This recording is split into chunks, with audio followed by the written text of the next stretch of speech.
අරුෂා ඔබ මොකද මං කරන්නේ දැන් කොච්චර මම ෆෝන් එක ආන්සර් කරන්නේ නැහනේ. ෆෝන් එක ඔෆ් කරලා මම හිතන්නේ බා. මේ ඔබ ලෑස්තිලානේ ඉන්නේ. අන්න අරු අද නම් කතා කරනවා බොන්න අර ඔක්කොම ගෑල්ලා තියන්නේ අපිට කියලා සෙට් වෙන්න තියෙන්නේ. බොන්නනේ. ඔබ ලෑස්තිලා නේද ඉන්නේ? ඔව් ඔව් මම බඩුත් ලෑස්ති කරනකන් තිබේ. අර මොකද්ද? මල් මොකේ මොකටද උඹට? බබා කොම් බට්ටික ලෑස්ති නේද? විහාර මට ඔයා ගැන මෙයා කියලා තියෙනවා. මම කවිෂ්ක මම දන්නවත් දන්නේ නෑ. කවුද මේ? මම තරුස දන්නේ නැද්ද? විහිළු කරන්න එපා බබා. මම මෙයාගේ ගර්ල්ෆ්‍රෙන්ඩ්. හඳුනා ගැනීම සතුටක්. දැන් තමස එන්නේ නැද්ද මගෙත් එක්ක දෙන්න? එයා ඒ තමුන්ලා එක්ක කොහෙවත් යන්නේ නැහැ. එයා අද යන්නේ මාත්.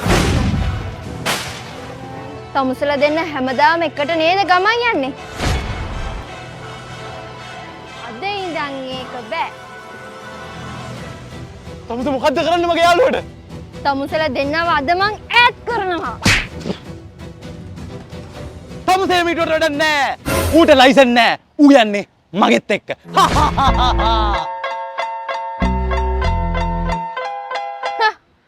එහෙමද හිතන්නේ?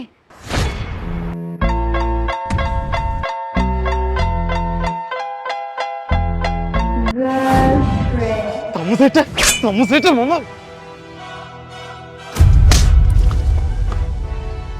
තමුසලා දෙන්න හැමදාම එකට කන්න යනවා නේද?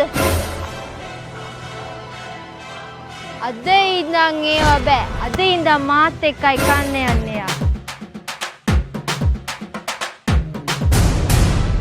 තමසේ කෑම දුන්නට වැඩක් නෑ. ඌ හැමදාම බොන්න යන්නේ මගෙත් එක්ක.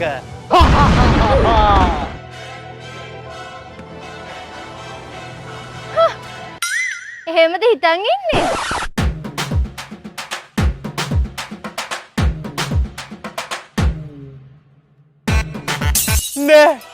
නෑ. තමසේ කිව්වනේ තමසේ යාළුවාට එක කොල්ලෙක් එක්ක විතරයි කියලා. එතකොට මේ කවුද?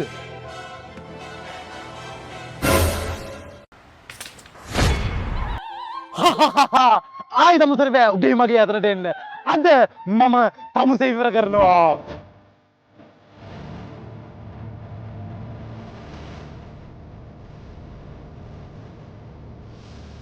අනේ ඉන්න. මොකද? මගේ හොඳ නෑලා ඉන්නවා. එයාට කොල්ලෙක් නෑ. ඈ? ඒ අර කපුට සුදු පාට කියලා. සුදු පාටයි. ලස්සන ජීවිතය. Se acabó.